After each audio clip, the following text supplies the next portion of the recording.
வாழ்க்கையில் நம்ம பல தருணங்களில் முடிவு எடுக்கிறதுக்கு ரொம்ப சிரமப்படுறோம். இந்த இதுக்காண்டி ஒரு புக் இருக்குது, சிக்ஸ் திங்கிங் ஹேட்ஸ் அப்படிங்கிறது. எட்வர்ட் டி போனோ அப்படிங்கிறவர் எழுதியிருக்காரு. இந்த டெக்னிக்கை யூஸ் பண்ணி எந்த ஒரு சிக்கலான பிரச்சனைகள் கூட நம்ம ஈஸியாக தீர்வு காணலாம். ஒரு உதாரணத்துக்கு எடுத்துக்கலாம்.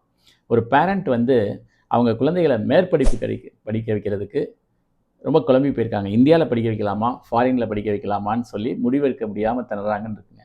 இந்த டெக்னிக்கை யூஸ் பண்ணலாம். உதாரணமாக இதுக்கு என்னென்னா, அந்த சிக்ஸ் திங்கிங் ஹேட்ஸுங்கிறப்ப ஒவ்வொரு தொப்பியும் மாற்றி மாற்றி அணியிறப்ப அந்த தொப்பிக்கு என்ன ரிலேட்டடோ அதை மட்டும் தான் யோசிக்கணும். உதாரணமாக ஃபஸ்ட்டு ஒயிட் கேப்.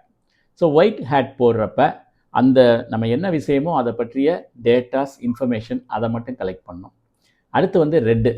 அப்போ அந்த இதுக்கு ரிலேட்டடான எமோஷன்ஸ், ஃபீலிங்ஸ் அதை நம்ம லிஸ்ட் பண்ணிக்கலாம். மூணாவது பிளாக். ஸோ நம்ம பேசுகிற பொருளில் அதில் உள்ள ரிஸ்க் என்ன, எங்கெல்லாம் பிளாக் ஸ்பாட்ஸ், நெகட்டிவ் இருக்குது அப்படிங்கிறத நம்ம தெரிஞ்சுக்கலாம். அடுத்தது எல்லோ. ஸோ இந்த இதில் ஃபஸ்ட் ஆப்ஷனில் என்ன பெனிஃபிட், செகண்ட் ஆப்ஷன் ஃபாரினில் படித்தா என்ன பெனிஃபிட் அப்படிங்கிறத பண்ணிக்கலாம். அடுத்து க்ரீன். இதில் நியூ ஐடியாஸ், க்ரியேட்டிவ் திங்ஸ் அதை பற்றி நம்ம லிஸ்ட் பண்ணிக்கலாம். இதெல்லாம் கலெக்ட் பண்ணிட்டோம்னா நமக்கு டெசிஷன் மேக்கிங் ஈஸி. கடைசியாக ப்ளூ தொப்பியை வச்சுருக்கப்ப அதை ஒரு ஸ்டெப் பேக் பண்ணிவிட்டு பாஸ் பண்ணி இந்த இன்ஃபர்மேஷன்லாம் அனலைஸ் பண்ணி ஒரு நல்ல முடிவாக எடுக்க முடியும். ஸோ அடுத்தடவை உங்களுக்கு ரொம்ப சிக்கலான ஒரு பிரச்சனை வர்றப்ப இந்த சிக்ஸ் திங்கிங் ஹேட்ஸ் டெக்னிக்கை யூஸ் பண்ணி முடிவு செய்யுங்க. Better decisions start with better thinking. This is dream big with doctor J. I am doctor J, your transformation coach.